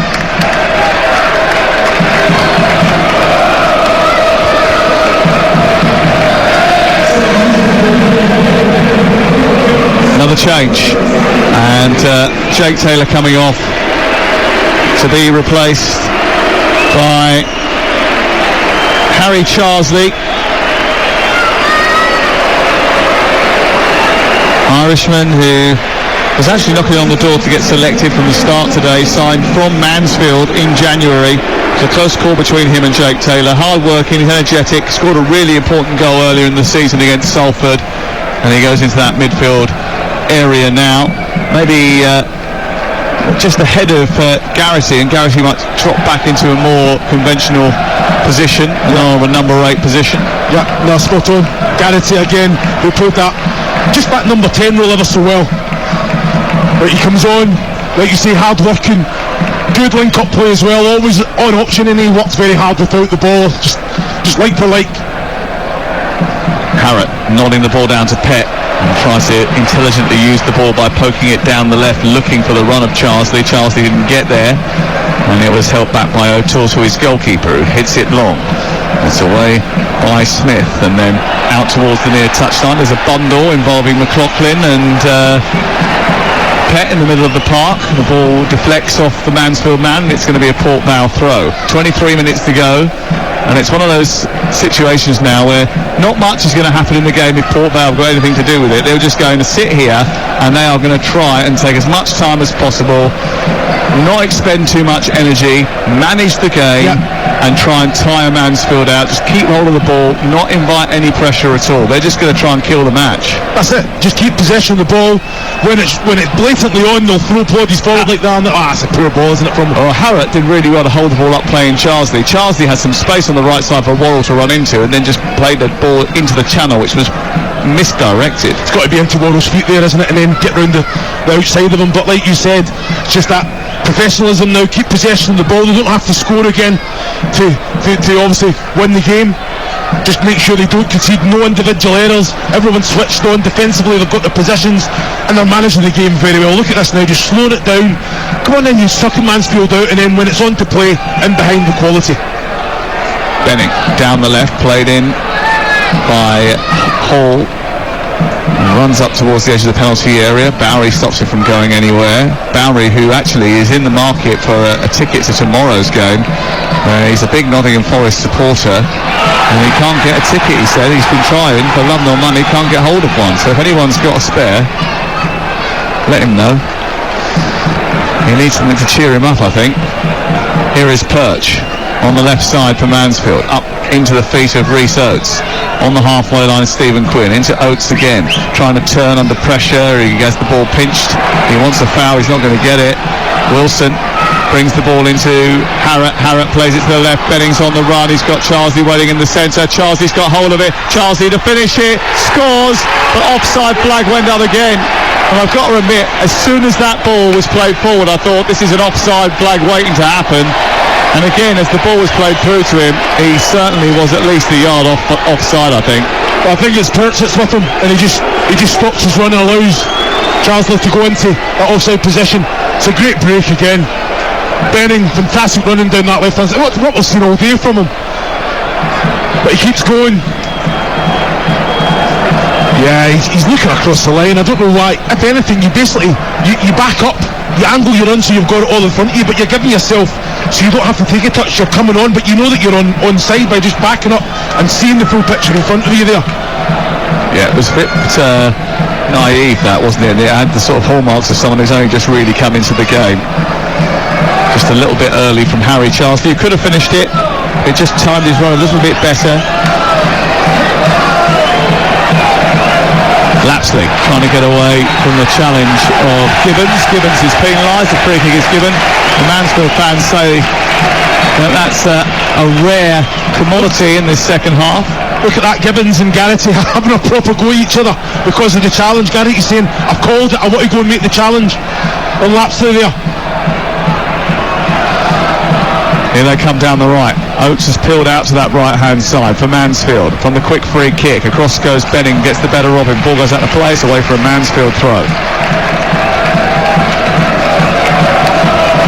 Well, it is one of those muggy afternoons at Wembley, and there is still a good 20 minutes to play for both Mansfield and Port Vale, but for Mansfield it's a tough task. A goal now, though, would just put Port Vale on the back foot just a little bit, and with changes still to be made here, you never know.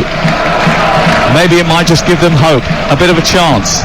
Ball tossed in towards the near post, headed away by Garrity, who's doing his defensive work now after being such a thorn in Mansfield's side offensively. Lapsley onto the edge of the box, Oates with the shot, saved by Stone to his left, who punched it round the post and out for a corner. Well, it's excellent, isn't it? Fantastic play there from Mansfield. Great little touch, Lapsley's come on, great little set as well. And it's Oates, isn't it? He just take the shot with his left. That's the question of Stone. Took a little deflection as well there, I think. Stone had to be alert to the danger as the corner is prepared to be taken over on the far side. Whipped in left-footed right underneath the goalkeeper, who's made a mess of it. Came but didn't get anywhere near it. And then it's cleared away by Tom Pett up towards the halfway line. He plays it into Harrott and then couldn't get the return. And Lapsley gets it back again. Hewitt deep inside his own territory. Maris looks up, threads the ball forward over on the far side. Quinn.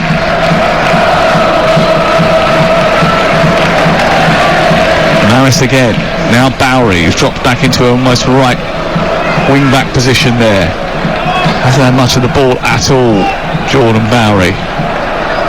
Back into the centre of the Wembley turf on what is a now rather gloomy afternoon. Up into the feet of McLaughlin. Haven't seen enough of him today. Just flashes of the brilliance that he's showed over the course of the season, where he's come up with 8 league assists this season.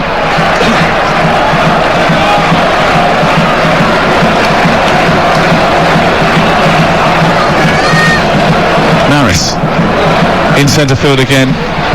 Plays it wide to the right. Oates is going to drive one from distance, and it got an ooh and an ah from the crowd, but it never troubled Stone, who dropped to his right and was expecting an effort and had it all covered. No real issues at all for the Port Vale goalkeeper. And although the Mansfield supporters were on their feet. They haven't really had enough to get excited about today, so they were going to make the most of any chance, and that was certainly only just that. Yeah, Eddlestone was comfortable there, wasn't it? It would have had to been a wonder strike from Oates to trouble him there. But just slowing it down. How long did they take there? That was about 60 seconds comfortably. Well, it's a game actually, a game plan that they want to employ now. Andy Crosby is standing inside the 6-yard area. He's asking why that ball was kicked long, why we haven't kept hold of it. Darryl Clark trying to get his team just to up the energy and the tempo maybe a little bit, but you know, they don't want to allow Mansfield too many opportunities, too many chances, encourage them to try to get back in the game. A third goal would certainly kill it, that's for sure. Ball flicked forward towards the edge of the penalty area, and it's brought down by Maris ahead of Charsley. Charsley then loses out, and it's collected by Maris once again out towards the far side. Now Oates trying to skip in past Connor Hall. Hall holding him off, holding on to him, but Oates has gone round the outside, and now he's running at Garrity, and he's inside the Port Vale half of the field. He slips it through the legs of the defender onto Quinn. Quinn on the edge of the box, sets it back to Oates. Oates is crunched on the edge of the D, but I think he jumps into the air, and so does the referee. And the referee allows play on, and it's out for a throw on this near side. But Mansfield just growing in a little bit of confidence. Maybe in desperation they've started to play a little bit more. They've started to go for the jugular a little bit more because they know this game is ebbing away from them, and they're not prepared to leave anything out there. Yeah, well, that came from just results, just individual quality. Got away from Hall down the right hand side, then attacks his man, releases the ball at the right time. I think that's a free kick. I don't know matter how soft it is. I think he has control of the ball. He jumps up, he's clattered, he's in there. It's a soft one, but it's still a free kick in my opinion. Yep, not given by the referee, and Port Vale got it back again. I'm sure that the coaching staff of Mansfield, Nigel Clough, will make a few noises about some of the refereeing decisions, but I don't think they can have too many complaints about the sending off, that's for sure. Right, here's the change that I think many of the Port Vale fans wanted to see, and Cian Harrott, who scored their opener after 21 minutes, is going to be replaced, and on comes Jamie Proctor. Target man, 6'2", works hard for the team. He didn't play in the second leg of the semi-final after picking up a hip injury 30 minutes into the first leg of the semi-final. Can he come on to secure passage through to League One?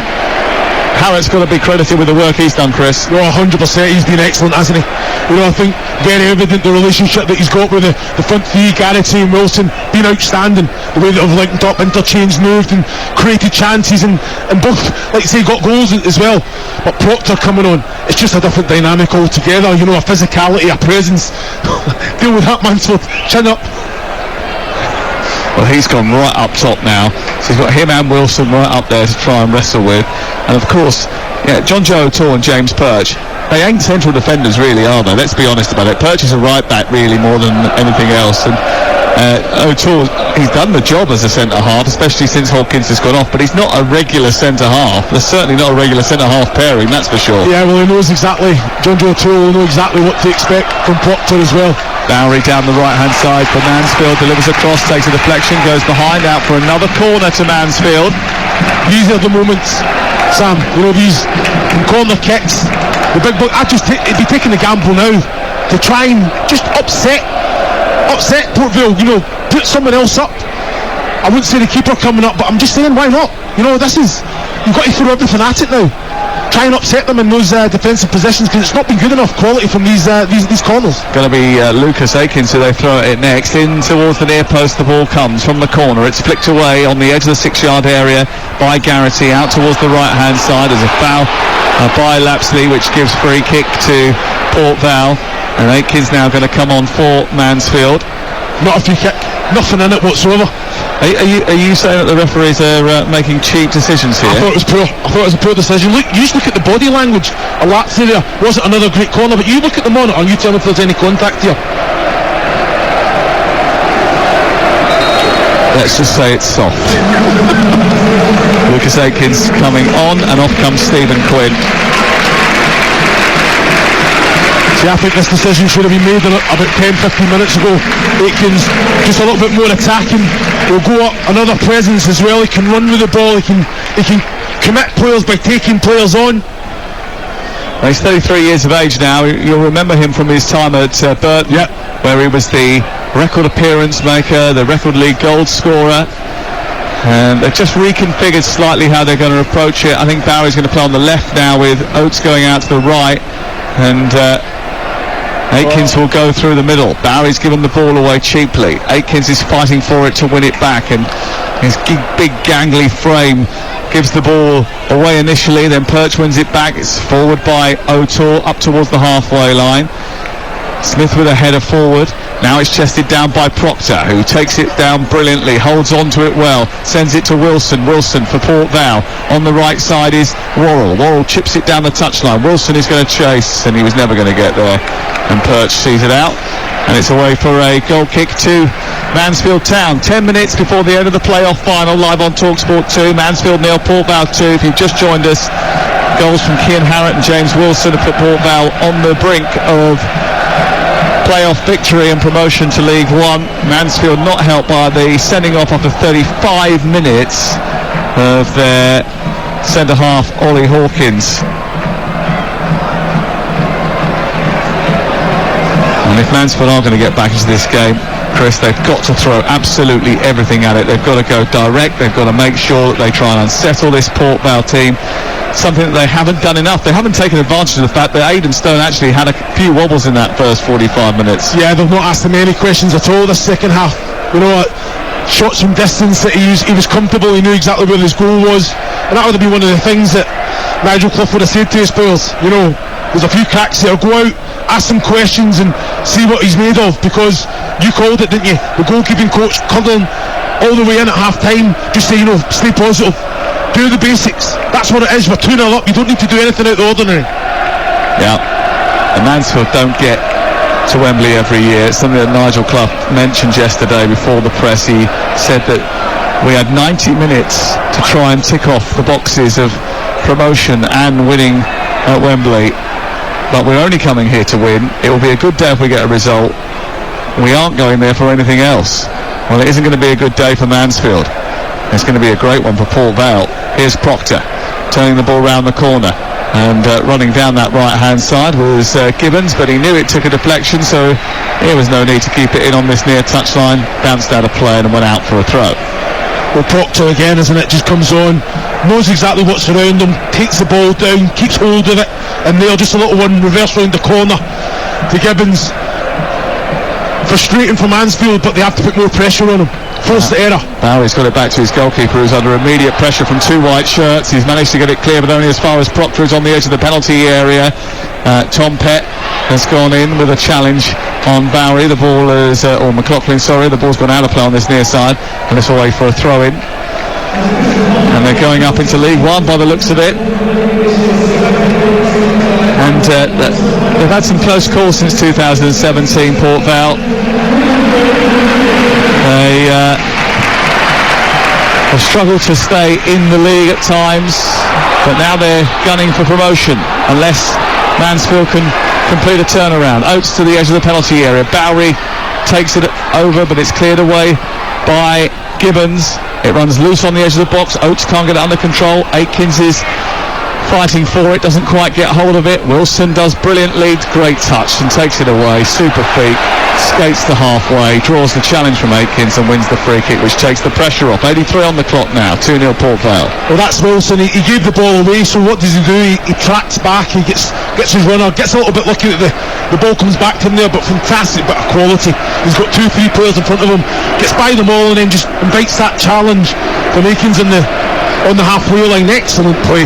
You can see that the Port Vale supporters are starting to believe now that they're going up. We are going up is the cry. They're dancing in the aisles.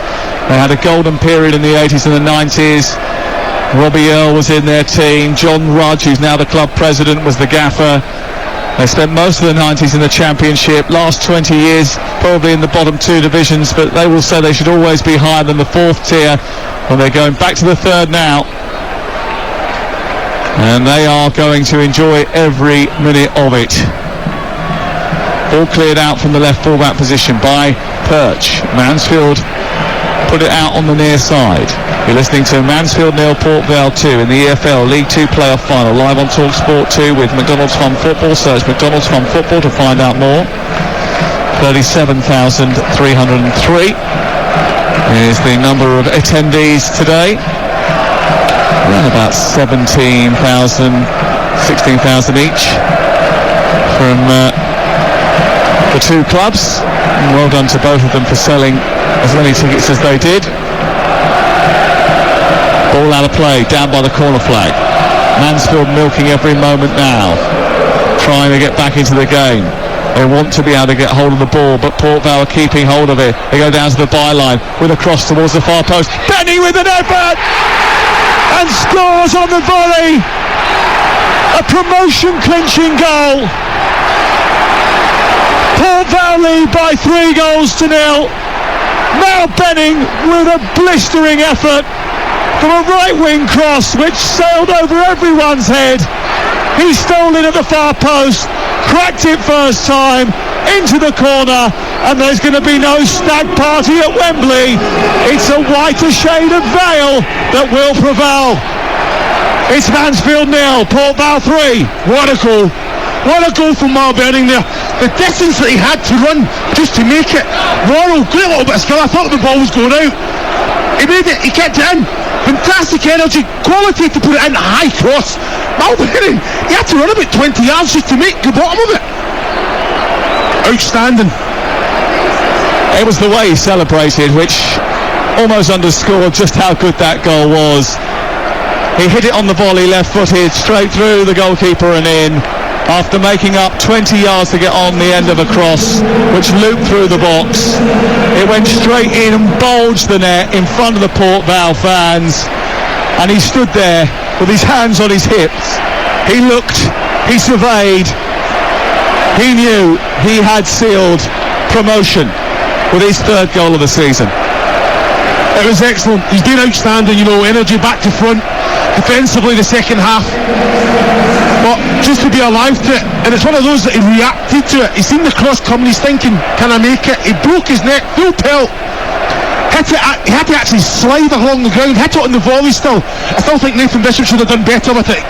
Just he tried to save it with his foot, but there was power in the shot, couldn't really get that contact.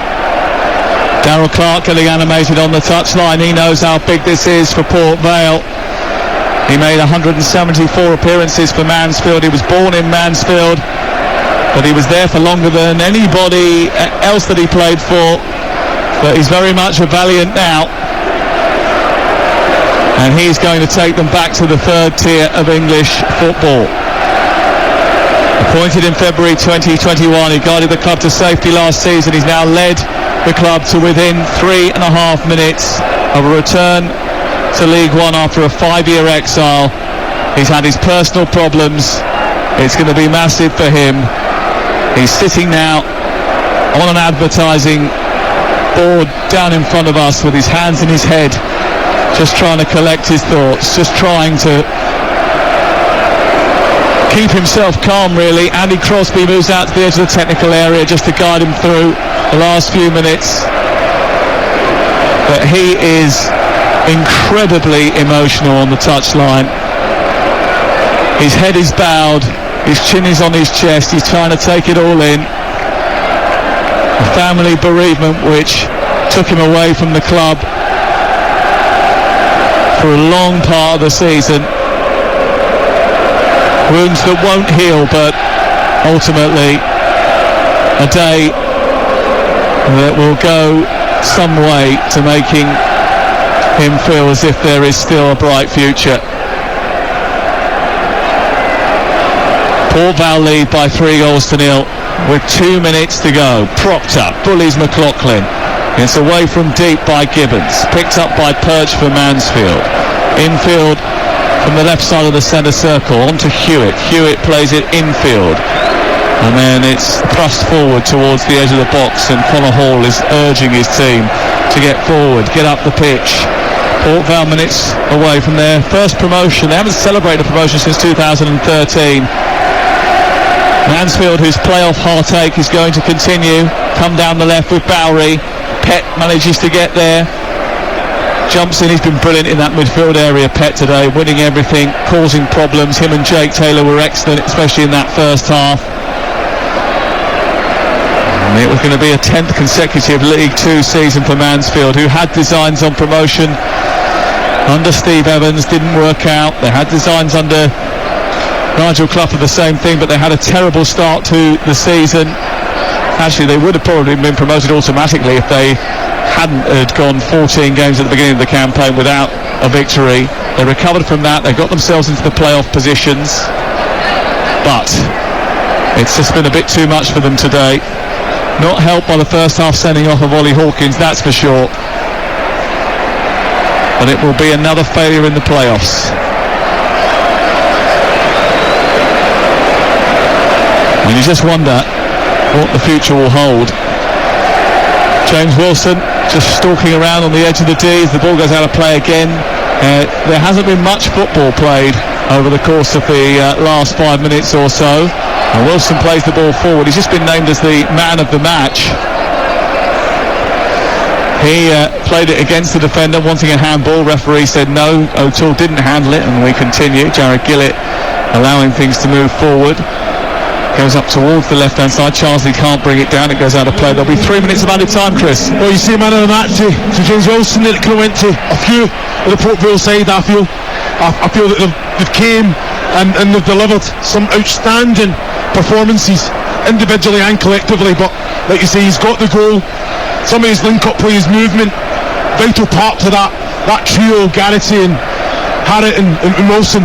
Just shows you the quality they've got in depth as well. It's scary, but the next level, it's another question, isn't it? It's another beast altogether. There is a massive void between all divisions. Right, it's going to be a big step up for Port Vale. They have a good relationship, Darryl Clark and Gary Flitcroft. Debbie Flitcroft, the director of football, they had to bring in almost a new team at the beginning of the season. 12 new players. They're going to bring in, I'm sure, a few more over the course of this summer as they step up to the next level. But they are going to do so as winners at Wembley. Dean Whitehead just in the ear of Darryl Clark. They want to celebrate. They know that celebration is just moments away. The Mansfield fans have started to leave. It's been a thoroughly miserable day with nothing to cheer for them. And they're defending again here as Charsley goes forward. Tackle goes in on the edge of the box from Maris, who runs the ball clear out towards the far side and up towards the halfway line. We're in the second of 3 added minutes at the end of the 90, live on TalkSport 2. Apsey tries to get hold of the ball, can't do so. It goes all the way back to Aidan Stone. He's thinking, thank God Connor Hall came to my rescue. Thank God I made that save from Jamie Murphy early in the game, because those two incidents could have changed the nature of this playoff final. In the end, it was the sending off of Ollie Hawkins that basically just underscored the assertiveness that Port Vale had already had in the game. They were 2-0 up at that point already, but that just confirmed they were heading for promotion. Bowery on the right side, delivers a cross into the box, headed away by Hall, retrieved by Maris, tossed back in towards McLaughlin, away by Pett, who got a whack for his troubles. Into the air it goes, on the edge of the Port Vale box. It's smuggled clear by Charsley, back into the Port Vale box once again. McLaughlin gets a shot away, takes a deflection, spills into the air. It'll be caught by Aidan Stone. Every ball that comes into the box, Sam, it's a white head, isn't it? You know, they're pressing, they're stepping up every opportunity. Excellent defensive show this second half, and still got the goal, dominated possession. It's been an outstanding performance. The backroom staff have changed into black jerseys, which says we are going up. They're ready to come onto the pitch. They've tossed a t-shirt to Andy Crosby to put on as well. He's going to get one on. Cian Harrett's already got his on, ready to come onto the pitch at the end of this playoff final that they've dominated. The ball is deep inside opposition territory.